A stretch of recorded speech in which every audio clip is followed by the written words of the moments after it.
Hello, and welcome to another episode of Frame and Reference. I'm your host, Kenny McMillan, and today I'm talking with Dan Stoloff, DP of the Amazon series The Boys, which is honestly one of my favorite shows to come out of late, so it was really exciting to talk to Dan about the production of it. Dan is incredibly generous with his time and knowledge. He's currently shooting season 3 as we spoke, depending on when you're listening to this, right now or maybe way earlier. I don't know. Anyway, a lot of really great things to learn in this podcast. One thing that excited me as a Fujifilm X-T3 owner is a little secret tip. He used the X-T3 for some shots. So, cameras mean nothing anymore, and it's fantastic. Well, of course they mean something. The gear does matter. I'm not a big, the gear doesn't matter, but it doesn't when it doesn't, you know? It's a conversation for a different day. Anyway, fantastic conversation. Really loved this one. So as always, I will shut up now and let past me start talking immediately after. Here's my conversation with Dan Stoloff. To start, the way that I usually start is how did you get into cinematography? Were you always like a visual person growing up? Did you go to school for it? Anything like that? I got into cinematography at a pretty early age. I knew when I was probably 10 or 11 years old that this was something that I really wanted to pursue after making Super 8 movies with my friends in the neighborhood. Thought to myself, if there's any way that one can make a life out of this is what I want to do. It was the most fun I'd ever had. And so ever since then, I took some animation classes in junior high and took some filmmaking classes in junior high, did summer workshops, went to Ithaca College, sort of knowing what direction I was headed and just sort of testing the waters along the way to make sure this is what I wanted to do. I loved cinematography in college, and yes, I've made a life out of it. Yeah. So when you were, was there anything that you sort of learned that you can still think of when you were shooting just Super 8 movies with your friends? Because Lord knows I shooting DV movies with my friends or VHS. I learned how valuable editing can be. Well, for me, it was the deception of it all that really intrigued me. It was sure. The fact that you could manipulate things. It was like the magician's trick, so to speak. I mean, I remember the first movie that we made. It was Takeoff on the $6 Million Man. That kind of gives you an idea of what era this is.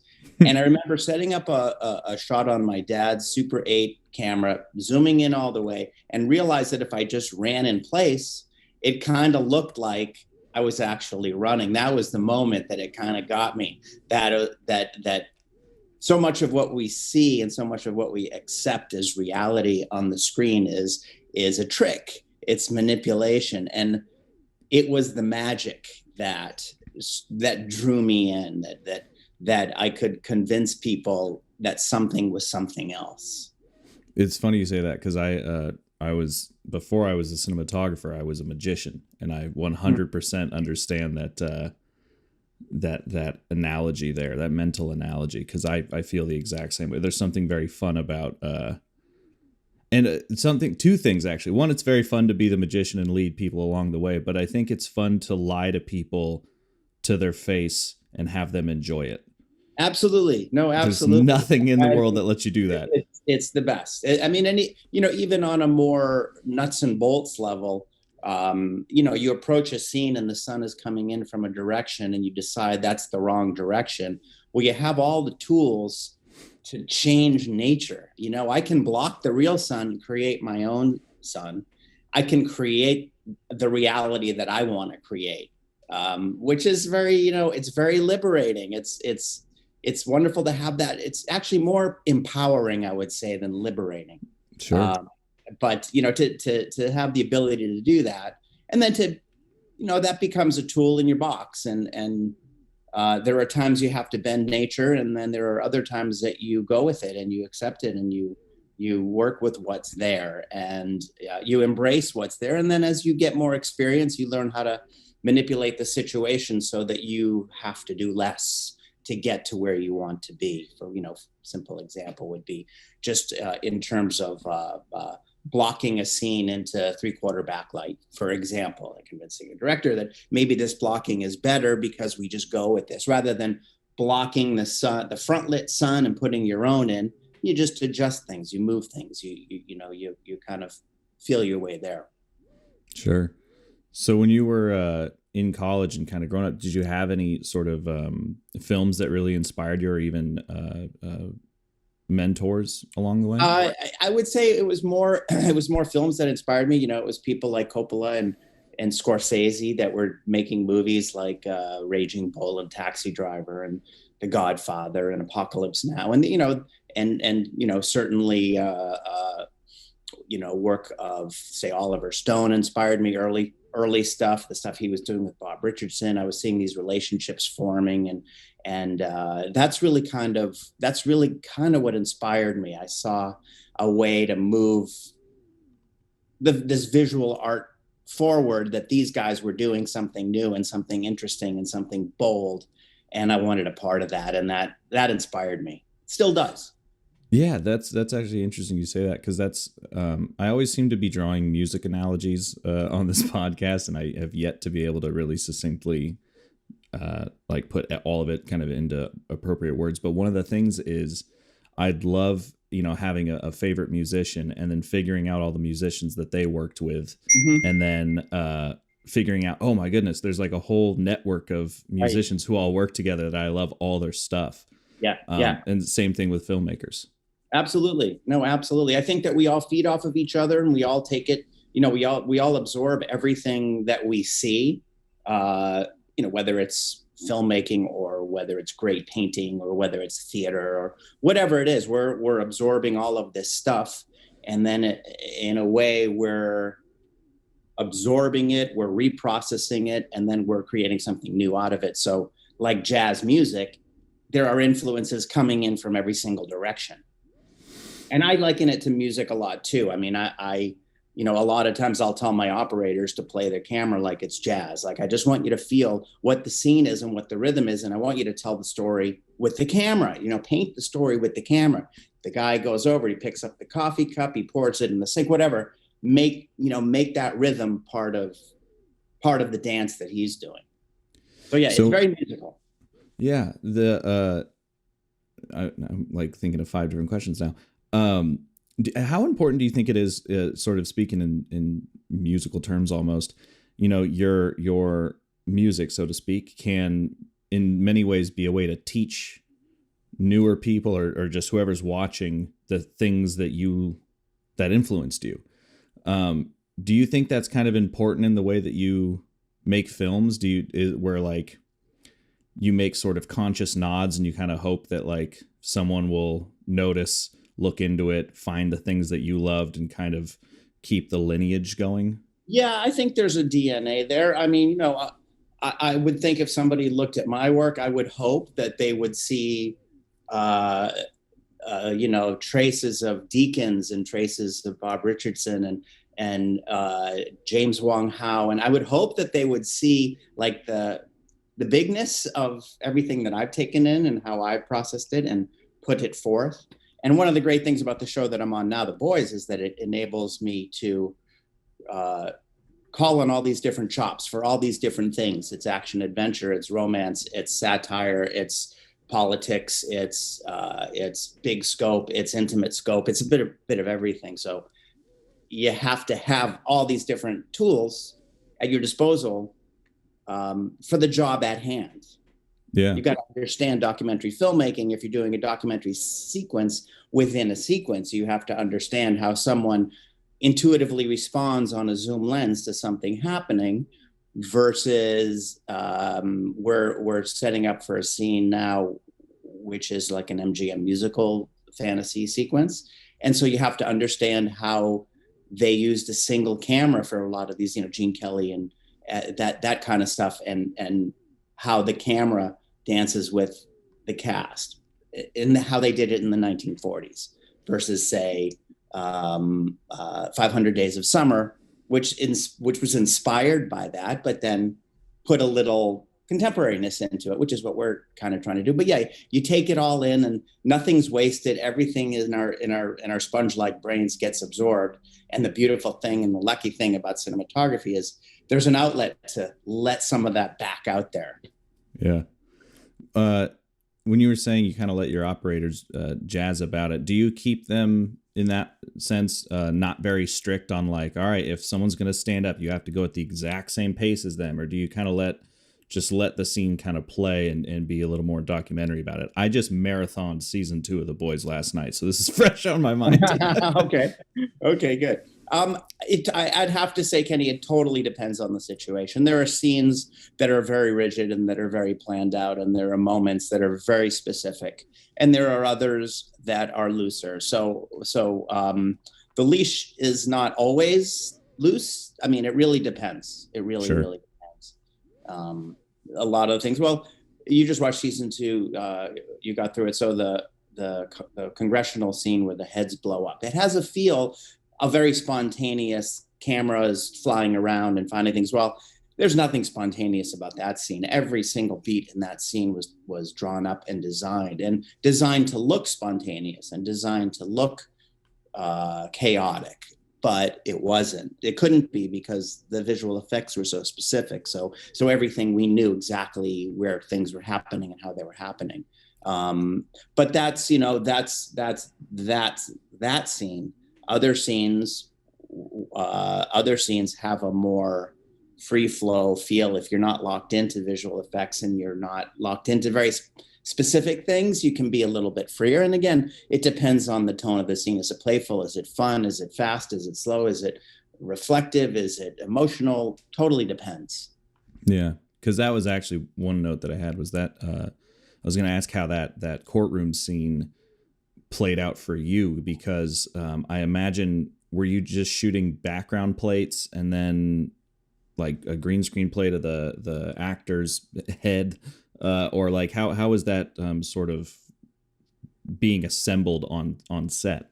Yes, in answer to your question, but I'll get more specific about it. It depended on which one. Like if you take, for example, the first guy whose head blows up, which we show in a fairly long take until it happens. The modality of that particular shot was we shot the performance. Then we did a plate that was just the torso with practical blood flying out of it. Then we did a blood bag explosion in the very same spot. Then we did, a background plate. And then there was one green screen element too. We shot the performer on green screen as well, to separate him from the background action. So a shot like that, I think it was 5 layers of comp, and then visual effects add to that. A lot of the blood spray and things like that are done enhanced, I should say, in post. Sweetened. But we do as much as we can practically. We do have there's a lot of blood on set. I mean, it's as much real as can be. But Eric Kripke, our showrunner, is very specific about things like arterial sprays and things, and it's hard to get it exact. We do the best we can, but then they take over in post and sweeten it up. Sure. It is such a fun show in regards to the gore, all the like goriness of it. None of it is, I think maybe the whale was a little gross, but like none of it is really gross. It's I think it depends on your perspective. I mean, for example, when Kimiko rips the Russian, that's brutal. That's some might say that's gross. I don't know. Some Mortal Kombat shit. Yeah. My mom would consider that gross. In fact, she did. Yeah. That was a good one. Because it just does feel like there's stuff like that happens. You're like, oh shit, they will do anything on this show. That's amazing. Well, the fun thing about it is that the way that it's incorporated into the rhythm of the show, those things just happen and then we move on. We don't linger on it. We don't unnecessarily zoom into it. It just happens in the frame. I mean, that's our general approach, is these things are just happening. It's not, we don't do a lot of slow motion. We don't do a lot of glamorization of the violence. I mean, Right. it just explodes on the screen and moves on. We do a lot of 48 frame per second stuff, but that's primarily so that they can do slight speed shifts and also to give it a little bit of a skinny shutter look. But rarely do we play things out in slow motion unless it's a heightened moment, which there aren't that many of. The show wants to unfold as a documentary. Well, and it's interesting you say that. Well, not interesting, but I was thinking about that because I sort of was watching the show and taking notes, and I was gonna ask about fight scenes and stuff, but really there aren't.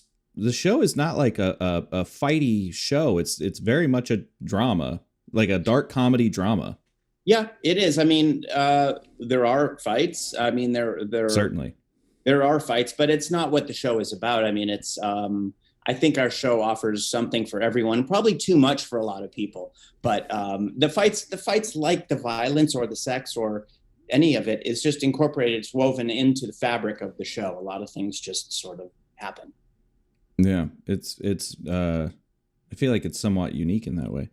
I think it's fun. I mean, we're trying not to be a Marvel show. We're trying very hard not to be a show that centers on superheroes and what they do. I mean, I'll give you a good example. Like in the first season, you see Homelander flying in or flying out of scenes maybe 2 or 3 times.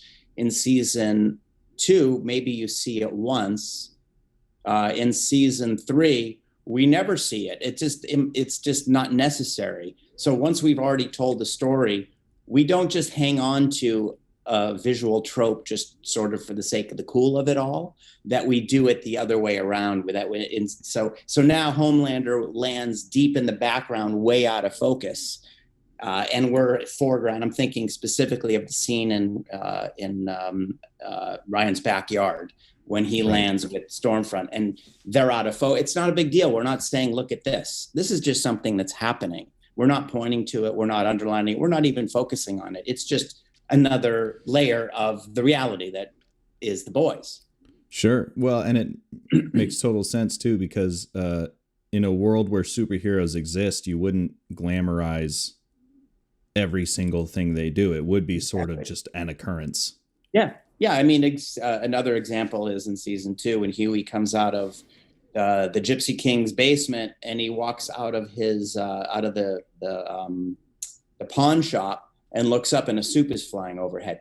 It's never referred to. We don't know who that soup is or where they're going. It's just, this is just the world. Like we would take for granted an airplane flying overhead. This is how you make the world that we've created seem normal. Well, certainly in Los Angeles, I've become completely desensitized to helicopters. Yeah. Yeah. It's funny to have friends from back home over or whatever. And they're like, what's that? And I'm like, I don't know, the cops. And they're like, for what? And I'm like, I don't fucking know. They're doing cop shit. I don't I used to live in Venice and, in the middle of the night, it was always the helicopters with the spotlights. Yeah. Like, the fuck, this is the most surreal thing. You'll be fast asleep and suddenly there's a spotlight shooting through that's as bright as day. Yeah. And that's normal. You get used to it. It's normal. Yeah, I live sort of under the just under the flight path of the Santa Monica airport. So there's just a lot of like single props and stuff like that coming by, and then the helicopters that come through. It's all that stuff. Yeah. Not to give my position away to the internet.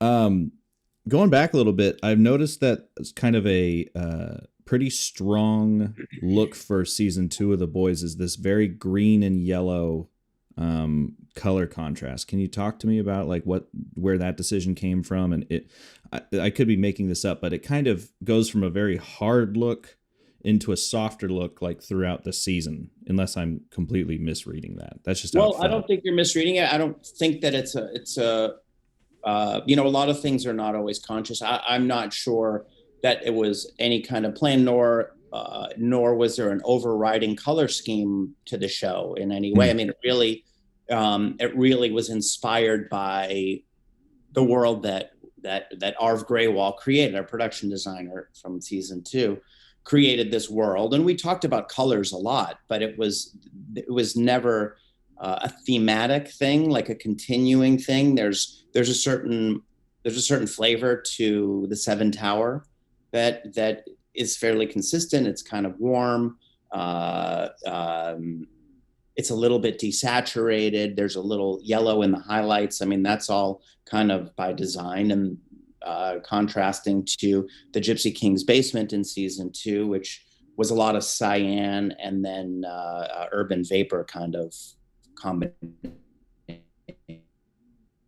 So I always loved that combination anyway. That's something that played a lot in that set. But it was really inspired by the set. It was really inspired by where we were, as opposed to saying, let's build a set that has urban vapor and cyan. It wasn't that. It was, let's build a set and this is what it would be. And just thinking in terms of always going back, checking back to what would it really be with, the fluorescence in the ceiling. They would probably, maybe one of the ballasts is bad and it would flicker. So we built that kind of thing in. Yeah, I think everything comes from the base of the story. We're not trying to add anything else. It's just really all stemming from the organic flow of the narrative. Sure. So when speaking of the basement set, what was the lighting set? Because it looked pretty practical, but I assume you were also bringing in fixtures for like that was a really interesting set. I haven't talked a lot about this, but I'm glad you asked me because it's a fun thing. So that set had fluorescence that we outfitted with Titan tubes, and we controlled it, and we came up with a color. Love the Titan tubes. It's a revolution. So great. Those we did a little bit of cyan, and then there were these little window vents, and then where Huey's closet is, his janitor's closet that he lives in, above it's all these glass blocks, and we wanted it to feel like he was living right under the sidewalk, and sometimes they have those glass blocks. So we built this system where we had that game we used to play with a steel ball and 2 rods, and you pull the ball and you pull the rods and try to get the ball to slide, and not fall. Well, we created a giant one of those with yoga balls and had par lights above it. So we had these moving balls above the set that somebody would reset the balls so that you always had this shaft of light that looked like a car driving overhead, and the great sound design built onto that, and synced it up with truck passing noises. So whenever you're on that end of the Gypsy King's Basement with Huey, the light's always moving. There's always this top light that's shifting and moving, and we wanted it to feel like the most hellish, most oppressive thing you could possibly think of. And sleeping under a road, to me, was about the bottom of the barrel for him. Yeah. So that was a fun one. That was one. That was one that I wish I had talked about more, because it was one of those things like, how do we do this? And Richard Tiagatowski, our key grip, came up with this idea. It's like, I need something to keep it moving. This was his brilliant idea, and it worked great. It was silent, which was another huge thing. You're recording dialogue all the time. So how do we make something that doesn't make any noise? And you couldn't hear anything. You just saw the light moving through. That's crazy. And just straight up big yoga balls. What's that? Yeah. We looked into very lights and moving lights, and this was a standing set, and it all got very expensive. So production was like, no, we're not doing that. That's not high on our list. So we came up with the low budget version, which was these yoga balls, and found that there was kind of this clear yoga ball that looked really cool when the light hit through it, because it kind of sent the light in different directions. And, for cinematographers, we could just sit and stare at that for hours, but it just has to play in the scene like something you don't even notice, that something is really subliminal. So all you viewers, go back and look at that, and look at the way the light moves in his, and I bet you didn't even notice it the first time, because it's also organically incorporated with the truck noise and the traffic, that it becomes subliminal. Oh yeah, and shout out to the sound designers too, because the sound on the show is really great. Oh yeah. So with those Titan tubes, were those gelled, or you just natural No, the Titan tubes. LED move. The beauty of those tubes is that you don't have to gel them because we run everything through Right. DNX through a board. So they're RGB, so you can pretty much dial whatever color you want into them. So we use a lot of presets. The only time occasionally I'll add a little quarter CTO to them, but because they only go to 28 is the lowest they go. And if I want just that little bit of warmer, I'll add a little gel. But otherwise, they pretty much do anything you want to do. Yeah, because the only reason I ask is because there's like sort of a hyper nerdy discourse around LEDs, which is that RGB LEDs will change the color of whatever's in front of them, whereas if you were to set the LED to whatever color temperature and then gel it, you still get a fuller color temperature, and that might not be true with newer LEDs, but certainly the older ones. Yeah, I don't know. I don't know. That's a level of nerdiness I haven't got to yet. I had to test this. I grabbed like one of these little like Godox little kind of box lights, and I have this row of American cinematographers here, and I was just dialing through the various colors, and you're just watching the spines change. Like the red would turn black, and then it'd turn blue, and then it'd turn yellow. And I was like, oh yeah, no kidding. Interesting. So what was that sodium vapor light? What was that fixture? Was that those were not real sodium vapors. Those were probably 2K Fresnels with urban vapor on them. I mean, sometimes you do use real sodium vapor lights. Let me see. I used sodium vapor. The scene where they pull up to the dock where Kamiko's brothers flipped the ship. That was sodium vapor. But the rest of it's tungsten with sodium vapor, urban vapor gel. Yeah, because I just, not that I'm quote unquote harping on it, but I just love that the look of that basement scene. So now I'm just trying to kind of dig into it. Sure. Were you bringing in anything for like close-ups, or was it all kind of just playing the way that the set was? Lit? I like the space first. I like the environment first. And then I see where everything falls, and I add to it whatever is necessary, for the scene. Whether sometimes it's just a white card to bring up the face a little. Sometimes it might be something more elaborate. But I try to, for the most part, I like the environment first, and I get all that squared away. And it's a bonus if everything falls into place and you don't have to add stuff. But I don't like for it to look like anything's been added, so I'll try to always stay true to whatever the physics are that are lighting the space itself. And I cheat. I mean, of course I cheat. I put white duvetine on the floor and catch ambience for fill, or I'll work with what's there and try to shape it to get the kind of contrast ratio or the kind of light quality on the face that I'm looking for. Yeah, because the one thing a note I had written was realism versus hyper realism. The show does seem very realistic. Like there's, it's it almost feels unlit. There's, you don't feel the film fixtures at all. Well, that's the best thing you could say to me. I mean, that's the greatest compliment you could pay, that it looks like you didn't even light it. That's the ideal. Yeah.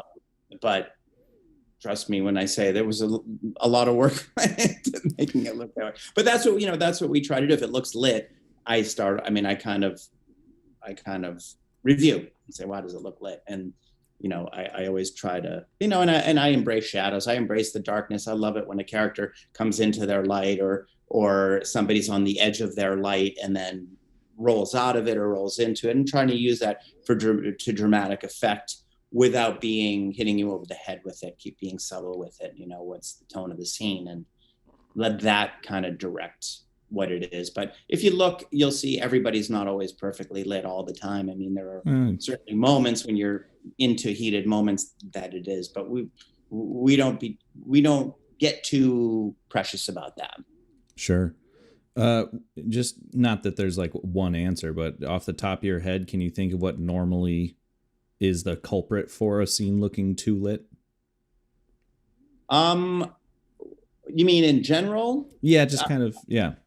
I don't know. I would say it's perhaps too much front light or too much backlight or a combination. Yeah, I mean, if it looks like a procedural show from the 80s, it's probably overlit.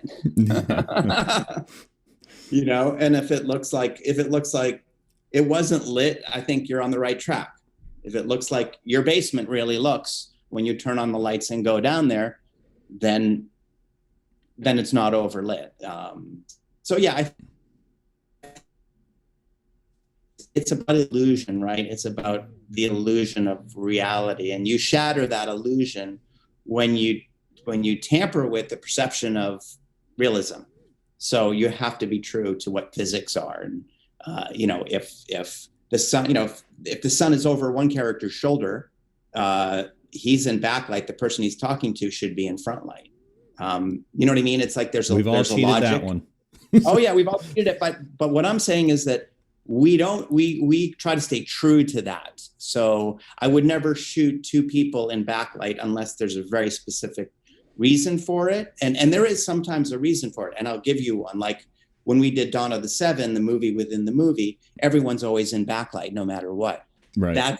That's an accepted trope of big budget, you know, big production Hollywood, right? But it's not real. So then when you cut to our characters off of the movie, it's different. It's front lit, it's harsh, it's top lit, it's whatever it is. Yeah, I was gonna say a Coke commercial. That's when you can backlight everyone, or like something like that. Exactly. It's you know, there's different levels of storytelling, and I came up through commercials, so I have done all of that stuff. I mean, I certainly, to me, the easiest thing in the world is backlit glamour lighting. That's super easy. What's much harder is to make it look unlit and yet see the character's eyes and let him deliver a performance in a dark room that you can see. So that's that's treading a fine line. I mean, I'll give you an example from season 2 when Butcher is with his wife on the bridge. And it's at night and it's really dark. In fact, Carl Urban, the actor, was concerned I didn't have enough light on him because it was really freaking dark there. It was lit only with probably a 18K backlight, maybe 300 yards away through trees, and then white sheets on the ground and nothing else. And it looked dark, but it was all there. I mean, you could see everything Carl was doing. And it was mysterious and it was dark, but it was riding that sort of fine line between being too dark and being what would happen in real life in a situation like that. And in the story, they're hiding, they're meeting in secret. There are cameras everywhere, so they have to hide in the shadows. They have to hide in the darkness. So the story tells you it has to be dark. But there's all this emotion. It's a hugely emotional scene. It's a reunion. They haven't seen each other for years. He thought she was dead. And they're having their reunion in this shadow. So sometimes it gets tricky, but I was very happy with the results. I think Carl was happy too. But he wasn't used to being not lit that much at night. He's like, you guys aren't getting the money maker. Right. But you could see both of his eyes. I mean, you could see the emotion, you could see the performance. And I think it helps the reality of the performance if the environment and the framework is being truthful to the moment. Are you a big sort of planted catchlight person, or is it like if it's not in their field of view, I don't want it in there? You mean eye lights? Is that? Yeah, just like intentionally putting like a unit dedicated to eye lights. I feel like it's kind of falling out of fashion. It depends. It depends. Oftentimes the key will do that for you. Yeah. But no, I do pay close attention to that, particularly in a scene like this, because with a little bit of eye light in the eye, the dark side of the face, you're fooled into thinking there's more light there than there really is. If you can see, to me, the litmus test is, can I see a highlight in the eye? And then I know I'm not too dark. If I can't see an highlight in the eye, for me, it feels too dark, and I'll do something to put something there. Sure. You were saying that backlit beauty lighting is easy for you. Could you give me some tips on that? Because I'm coming into a lot of that kind of work right now. Oh, that's interesting. Tips on that? I don't know. I always found that backlight through dapple is unbeatable. Even if it's just a cucaloris, an old fashioned cucaloris, break it up a little bit or give it some movement is really nice. And and it's really the quality of the front light, big soft source and some contrast, and it's easy. Away you go. Yeah, Light up the smile, light up the eyes, all that.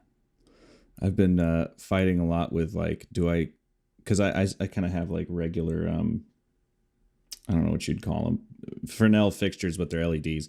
So I'm like, do I really just bring someone with a giant like 60-inch softbox just following someone to this way? Do I just do that? I've done that. Yeah, doing a lot of bouncing. Great. I mean, what else works great in those cases? I find are the Helios tubes. I take a Helios tube now and I put it on like a painter's pole type thing. It weighs almost nothing. It's battery powered, and you always have eye light. I mean, if it's a Steadicam shot or something like that, I'll have an electrician working that, and I find that's a really great, easy, fast solution. Because I've done things with big, big like China balls on boom poles, and you're always trying to coordinate the dance. It's really complicated. There used to be a cable somebody had to wrangle. Now with Helios tubes, it just makes it a whole lot easier, and it's good quality light, and you hold it horizontal and it's very soft. If you want a harder light, you just turn it vertically and it's a harder light. I mean, if you know how to use it, it's a pretty remarkable tool. That is something that it sounds so dumb, but it totally, like, I just figured that out, that would actually change the orientation of the light, change the hardness. Cause I just think, oh, it's a big soft, it's LED, it's soft. So I would just put it was always horizontal, but like it does affect, you make it now it's small if it's vertical. Yeah. I mean, you'll see it on someone's face, play with it. You'll see on the quality of the nose shadow, you'll see it change as you do that. Yeah, which is interesting. It's not something I've ever done on camera, but now I'm thinking that might be a fun effect at some point. To slowly turn a light while a character's acting and see how the light changes on their face. I'm going to try that. That would be, hey, I'll try that tomorrow. Good. Because you guys are shooting season 3 right now, right?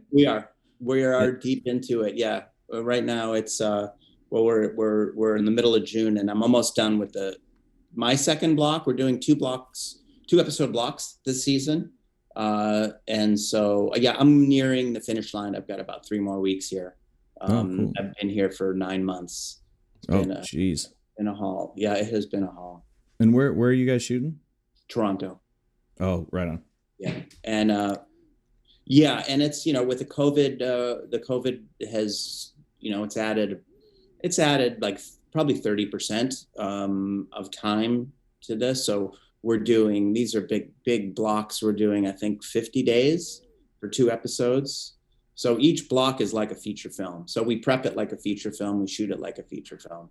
And it's essentially a 2-hour movie. So I get to do 2 of those in a season, and I'm alternating with Miro Baslak. He's doing the 2nd and the 4th block. I'm doing the 1st and 3rd.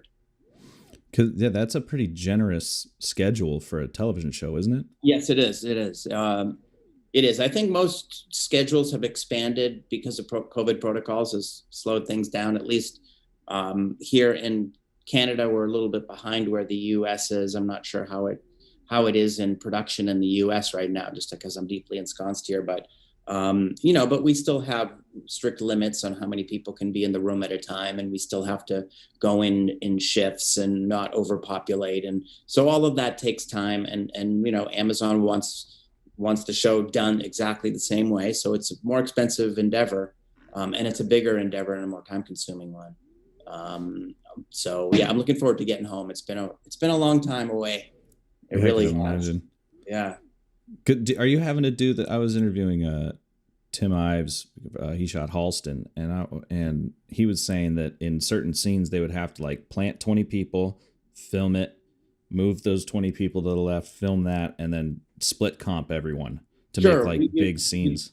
We do a lot of that tiling. Yeah, we do a lot of that. I mean, there's a movie premiere scene at the beginning where at the beginning of episode 1 where I don't know, we had like 35 people and we did do that. We tiled.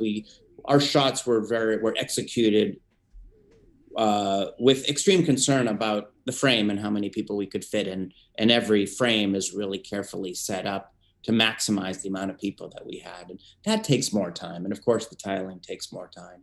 And the stacking of the frame becomes more challenging.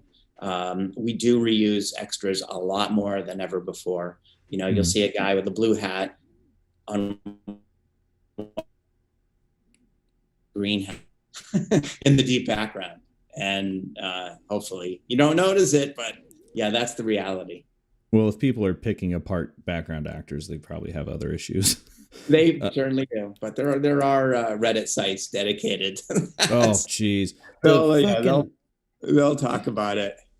Certain subreddits for film stuff are just annoying. Like the classic one that I know a handful of personalities are just over is the movie details subreddit, which is just like, oh, this guy's got a coffee cup from this business because he works there. And you're like, wow, thank you. Thank you for that insight. Well, some people have too much time on their hands, right? Yeah. But hey, it's job security for us. We'll keep throwing them out there.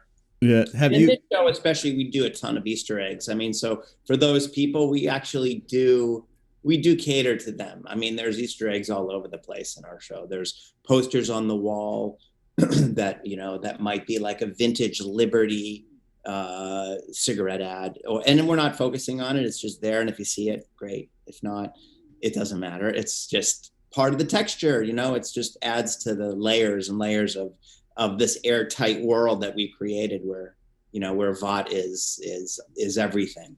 Yeah. Liberty.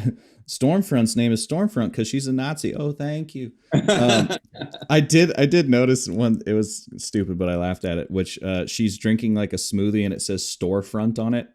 Oh, I never noticed that. I know the scene you really mean with A-Train when they're drinking the smoothie and she says she makes a comment about your people. Yeah. Yeah.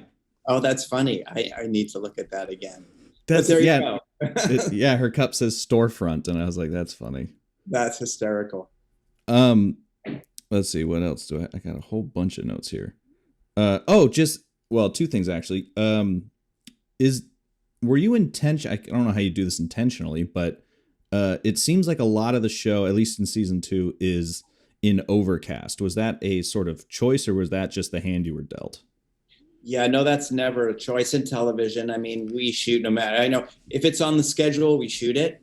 And we can't afford to wait on weather or reschedule based on weather, with the exception of a major storm, a big snowstorm. Even this season, we shot through 2 major snowstorms. We never missed a beat.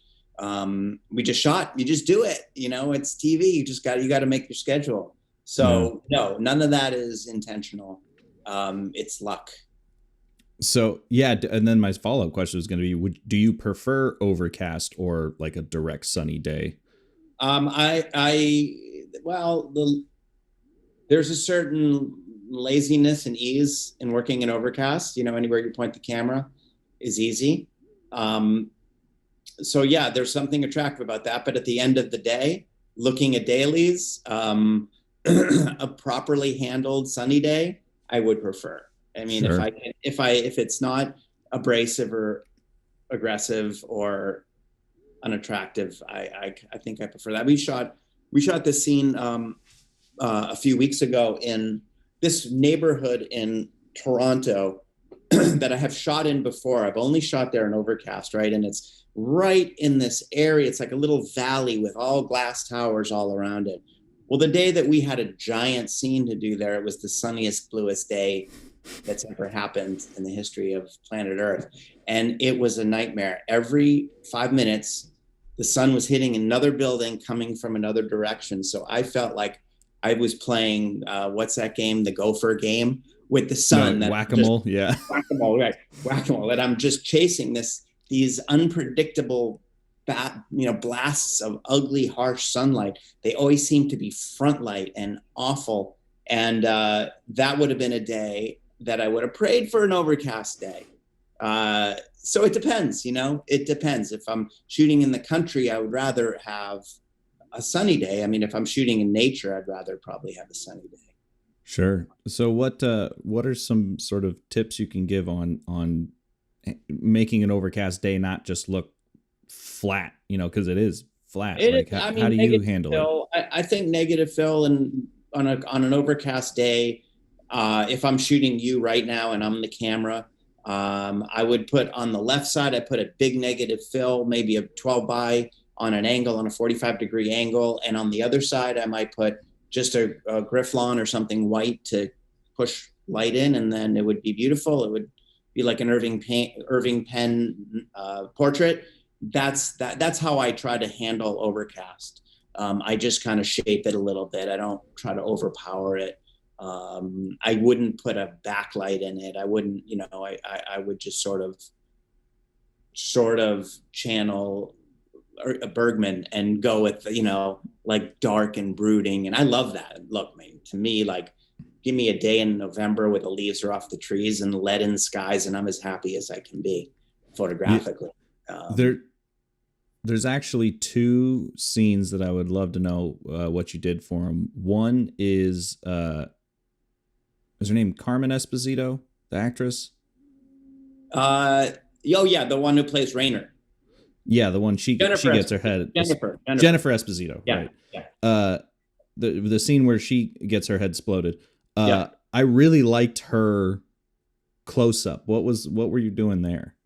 What I like to do a lot of times is I'll get in for my close-ups with a wider focal length lens, so it feels more like you're actually in their space as opposed to being away from their space looking in. There's a psychological difference with the way that lenses bend lines that for me, the more compressed you feel like you're on the outside looking in, whereas when you get in close with a wide, more present lens, I think in that case it was an anamorphic Cooke 32 millimeter lens that I got right in there, or maybe it was a 40. But in any event, it was a wider lens, but it was in her space, and I think that's kind of what makes it feel real. And in that case, what we did was it was similar to the congressional scene where we filmed her doing her performance on a lock-off on a slightly wider lens than would ultimately be in the show.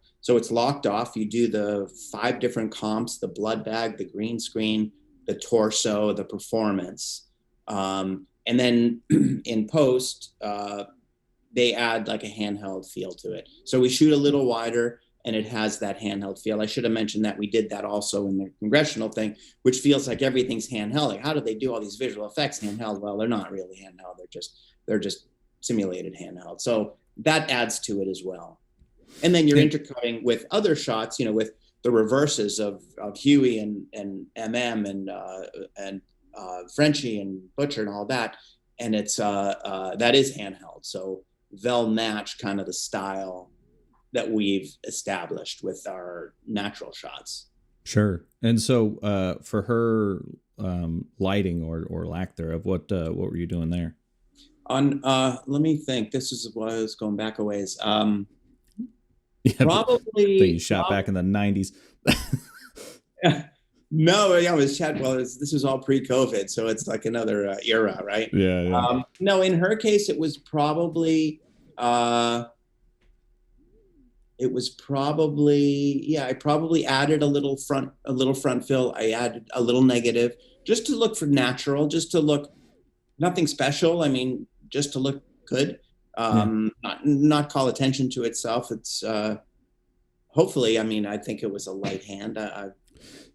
Well, that's why I'm asking, because it's just I've become sort of fascinated with exterior scenes recently, and so it's just kind of a thing I'm asking a lot of people about. Because then the second scene I wanted to ask about was it's nearly the last scene in the show, where Butcher is in this beautiful kind of autumn. He's just he's standing there with his kid, and he's looking at the CIA director, whoever she is, and there's like a river behind him or something, and that just looked gorgeous. That was Dylan McLeod shot that. That was an episode. That wasn't my episode. So you'd have to ask him specifically about that. Gotcha. Yeah, I think I don't know. I don't know about that one. Okay, we'll cut that out. He didn't get any credit. Let's see what else we got here. Oh, no, did that. See, now I'm having a. Oh, the shooting package. What were you guys shooting on? We're shooting on Sony Venice. That's what I thought. Everyone's doing the Venice. So Venice, mostly 239. 239 is our sort of our standard aspect ratio, but we do shoot within that. We'll shoot 16:9 for all the TV stuff. We'll do sort of whatever the format requires. But yeah, we use Sony Venice. We use Cooke SF anamorphic lenses. We use Scorpio anamorphic lenses. We have a Laura set of spherical lenses because we do a lot of spherical stuff. As I mentioned, if it's a newscast or a TV show within the show, we'll shoot spherical. What else? We carry a Ronin, so we use that quite a bit. This year we're carrying a Moses as well, just because the COVID of it all. Sometimes you're limited in terms of how many people you can get in. But I find having a Moses on hand is a wonderful thing. We do a lot of motion control. So it's nice to know that we can just do a motion control shot spontaneously if necessary. Primarily we shoot, it's primarily primes. I'll use a zoom for the longer focal lengths or if there's a very specific reason. And in the spherical world, I use super speed sometimes if we're doing Steadicam or crane work or night work. It depends. But that's pretty much what our package consists of. And you're shooting clean, no filtration? Yeah, no filtration. I don't use filtration. We use a lot of atmosphere. So that kind of to me is my diffusion. It's just atmosphere in the air and the quality of the light. And I tend to avoid, rarely use polarizers or, I use a lot of ND, but that doesn't really count. Yeah, that's nothing to affect the image, nothing to affect the image. Because I wanted to ask, there's in certain shots in season 2, there's a pretty pronounced pin cushioning effect. And I was wondering what lens that was, and also what do you like about that lens? That's our series of they're vintage style Cooke uncoated lenses, and they're they're an architect's nightmare. Because they just bend, especially the 25. The 25 is the one that you're looking at that really does it a lot. The longer you go in focal length, the more true they become. Also, when you shoot those lenses wide open, it's what we call the football. It's an area, football-shaped area in the frame that is resolvable. Everything outside that will never, ever be sharp, ever. And so it's kind of wacky to me that somehow we're using these lenses that can never be sharp in the corners, but it really works. It's really cool. It actually makes you frame in a certain way. Like you don't want critical information on the corners. You want to make sure that if you're doing, say, a cowboy framing, that his head's not too close to the top because his eyes will be right on the edge of the football and never be sharp. So yeah, it's an interesting challenge. And this is the way, when you watch a movie that's, say, pre 1970 anamorphic, this is just the way they all are. And I've noticed it now, looking back, that this is kind of common. I never knew that. And I like the effect. So I exploit it as much as possible, and I shoot wide open so that it maximizes it. Because if you stop down, it goes away. If you stop down, if you're shooting it at 8, you're not gonna. It's pretty much gonna all sharpen up. But yeah, that's part of the imperfection of the glass that we love, that we embrace. It's yeah, I thought I was seeing, I was like, there's a little pincushiony, and then there's a scene, I think it's when uh Starlight's like breaking into the tower, and it's like I think she's coming out of an elevator or a door or something like that, and they're like you're saying, there's a bunch of straight lines in the background, and they are just C's and D's, and I was like, there it is. Yep. Yeah, no, absolutely. And I carry the Scorpio lenses too, which are very flat. They don't do that. So if I'm doing a shot and it's irritating, I'll just switch to a Scorpio and we'll do it. It's a much cleaner, more. The Scorpios are great lenses. They're very interesting. They're very flat. In other words, clinically, they're sharp all the way across. Mm-hmm. They don't flare the same way, but they kind of do a better thing with highlights. They do that Spielberg ET thing where it catches a highlight and it goes blue across. So I like that. And that's something that we use. But yeah, we try to flare the lens a lot. We try to use the imperfections so that it feels more real. Well, and it's not distracting in any way. It's just part of the look. Like, it's not the J.J. Abrams Star Trek flare situation or any of that. Oh yeah. No, it is. You're right.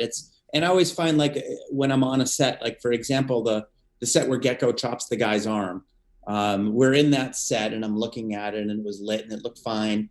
And it just looked to me like a set. And it's like, oh, how can I do to make this like feel more like I'm really someplace? So I just lowered a T12 in the window so I could see the T12 in the lens, and it flared it out. And all of a sudden it went from kind of clinical, like just a kind of average looking motel room set, just to like a real thing. Like the flare would come and go and we would work the flare. And I think that made the difference between it looking canned and it looking like a dangerous accident that we couldn't control, which is what I'm always going for. That, that what can you get away with? What's a fucked up thing that we can make work for us? Yeah, I can't remember where I heard it, but I remember hearing the advice that, like, you should set up your scene, light everything, and then throw, like you say, a fuck up light, like something that doesn't look like it should be there, and that just glues it all together, like a random sunbeam or something. Yeah, exactly. That's exactly what I'm saying. That's you're always looking for whatever that might be. Yeah. What I haven't really asked anyone this, but pretty much everyone I've interviewed in the past 3 months has been shooting on the Venice. What is it about that camera that is so attractive? For me, I when I came on the show, prior to me coming on the show, I should say, they were shooting on red, and I've shot a lot on red, and red is fine. I had just come off another show where I used the Venice, and I used the 2500 ISO, dual ISO setup that camera has. Mm-hmm. Is just, to me, is just the most. It gives me the most amount of flexibility. The Venice is not the lightest camera. It's kind of, unfortunately, it's probably too heavy for the world we're in right now, where everyone's using Ronin 2s and things like that, and it's just borderline too heavy for everything. But its color, I think, is as good as Arri, which I think is, for me, is my favorite color space of any digital medium right now. Yeah. And it's close to that, but it has the dual ISO, and I can shoot comfortably at 2500 and confidently, I should say, at 2500. And generally what I've been doing, at least on this season, is I set the base. It has two bases. So I set my base ISO to 2500, and then I set my actual ISO to 1000. So I'm actually pulling a stop from the 2500, and I like it. It gives a little bit more noise, which I find looks a lot like film grain. I mean, it feels a little grittier to me that way. And 1000 ISO is a pretty good place to be working most of the time. Yeah. Are you utilizing the full sensor, or are you shooting Super 35? We're shooting, because we're doing 6K because we're anamorphic. Yeah, we're using the whole sensor. Yeah, because that's been the big thing I've noticed now is specifically using full frame sensors for anamorphic. Because why wouldn't you? Yeah. Oh, absolutely. In the future, I'm not sure I would stay with the Venice. I might My new favorite camera really is the Mini LF, the Arri Mini LF. Sure. So, I mean, there's no reason not to use that camera, in my opinion. But we got started on this track, and I do love the Venice. It is a fantastic camera, and it served us really, really well. Are you guys using the Rialto extension at all? We have. The Rialto is a great addition to it. Unfortunately, it's a little pricey, so it's always a thing. Yeah.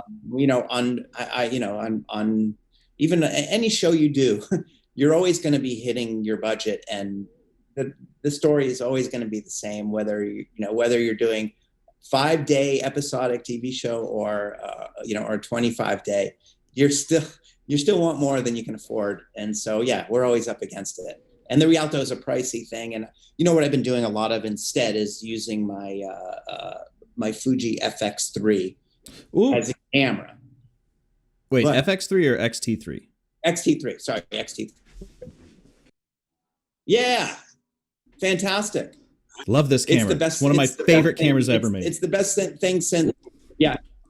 No, I think so too. And instead of the Rialto, I just bust that out, and I have a follow focus for it, and I have it all set up, and it essentially does the same thing. For if it's a quick shot, it's fine. It's 4K. The resolution's good. It's got enough resolution that they can crop it to 235 for us. And I find I've been using it every day. I mean, at least once a day for something that the Venice can't easily do. I'd always rather have the Venice do it, because I know I'm getting more information. I prefer to have my operators do it when it's the Fuji. I do it. I just jump in and I do it, which is fun, but it's a little distracting too sometimes. Sure. But yeah, it's a great tool to have. I mean, it does fantastic video that matches really well, shockingly well, with the Venice. The only bad thing about it is that connector, that USB connector, is so cheap that I have a little bit of problems with wiggling cords and losing signal. We recorded onto an Odyssey, so we recorded at 4K. Aside from that, I wish they made that connector a little more robust. But other than that, it is a huge problem solver. Are you shooting to F-Log, or are you using one of the simulations?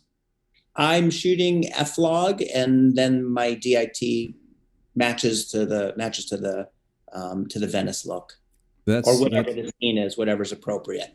Sure, that's so cool to hear, because I've been doing the same thing with but I have a Canon C500 Mark II. And then every once in a while I'm like, I'm just gonna get this shot off with the XT3, and I love that camera for still photography, because it's so small, and especially with this little 27 pancake, you without the battery grip, you just chuck this in your pocket, and you're laughing, all the film simulations look great. I love all of the because I grew up in the 70s. I love all the dials that you can touch and turn, and it reminds me of my old Minolta in a lot of ways. I mean, it just feels more like you're in control, and I like the tactile aspect. I love clicking a knob and locking into something, as opposed to everything being on a menu. So 100%. There's that.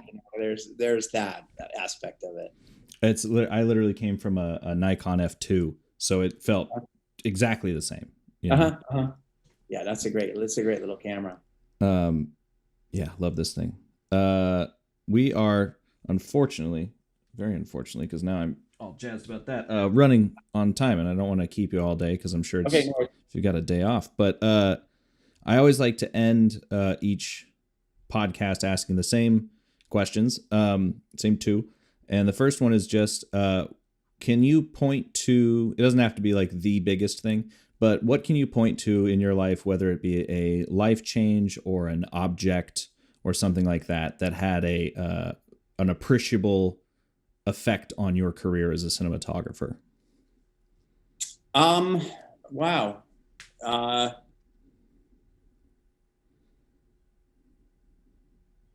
That is a hard one. It's just so many.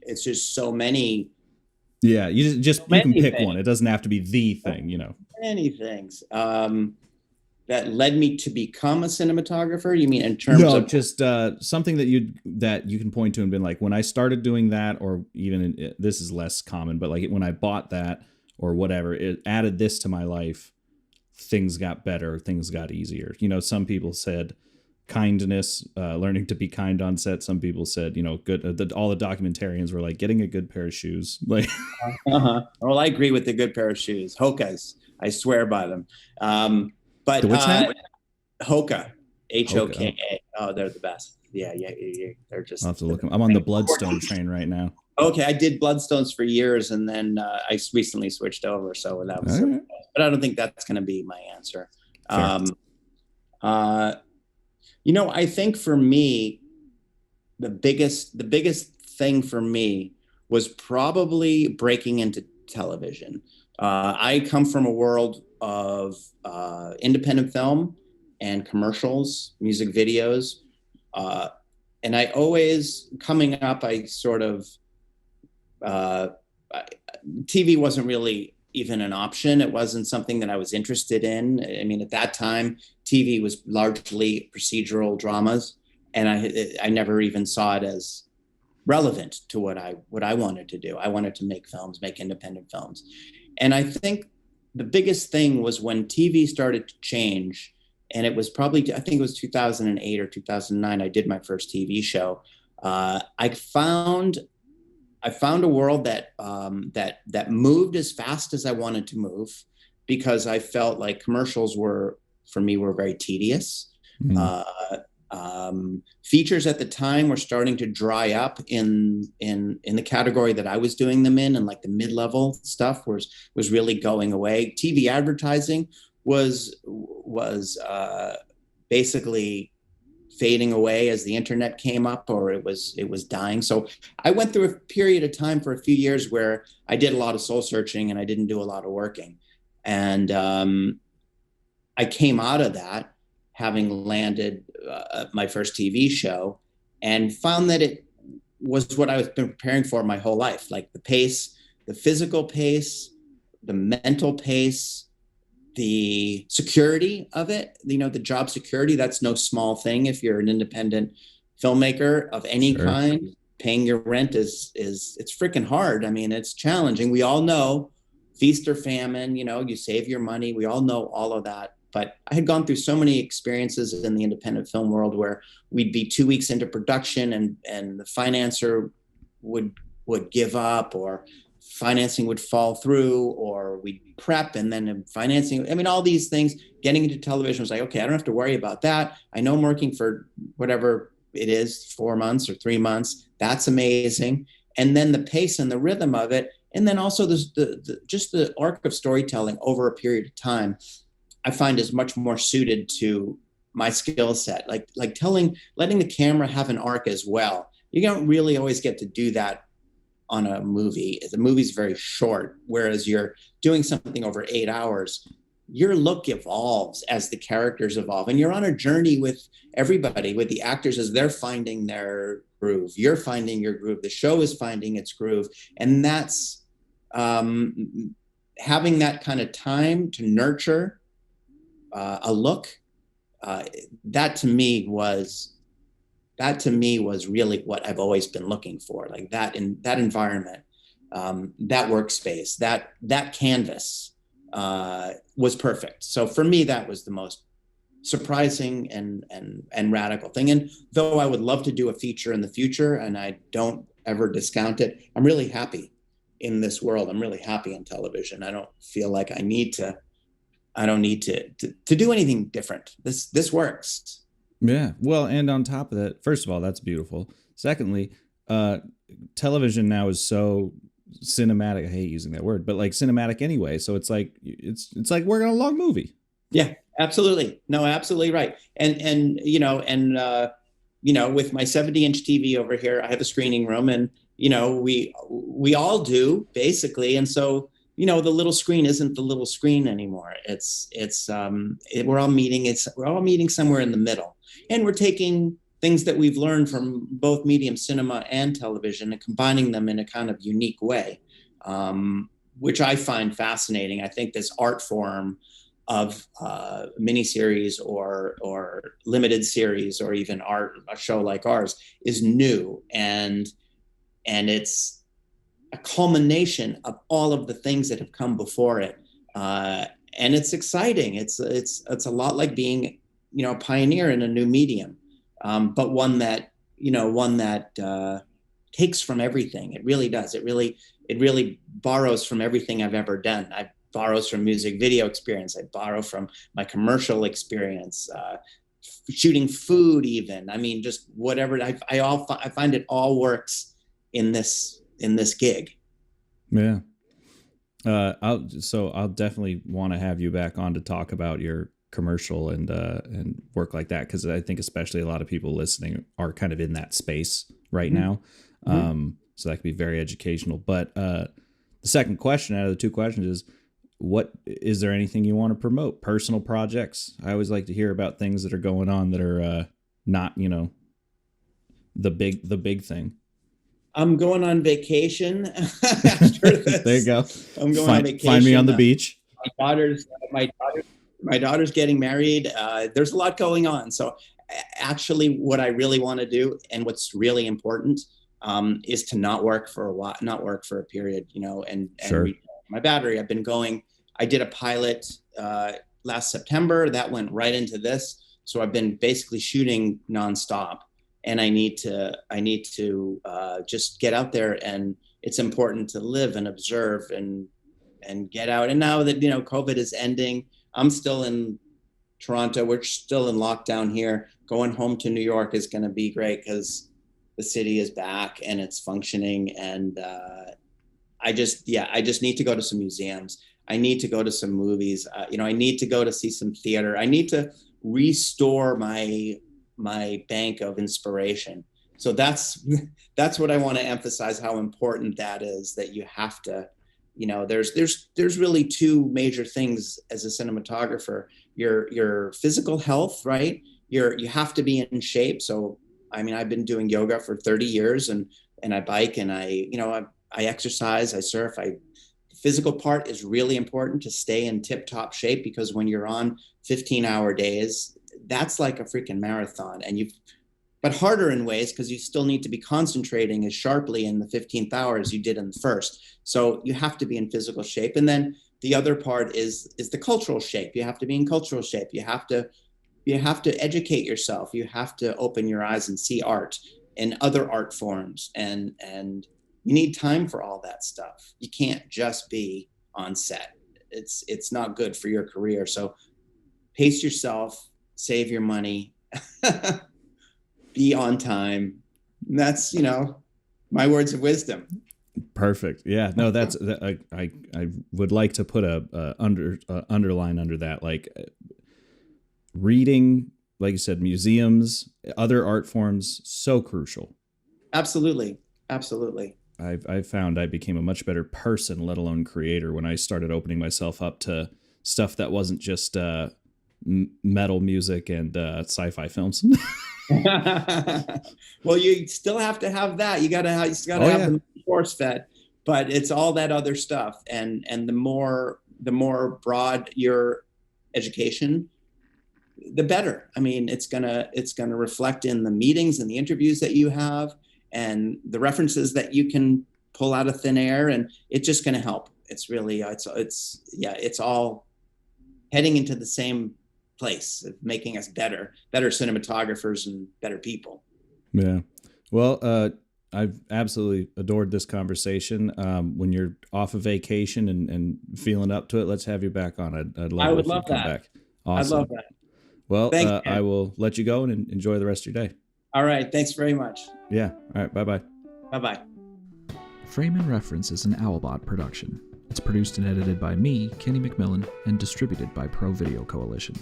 Our theme song is written and performed by Mark Pelly, and the F&R Mattbox logo was designed by Nate Truax of Truax Branding Company.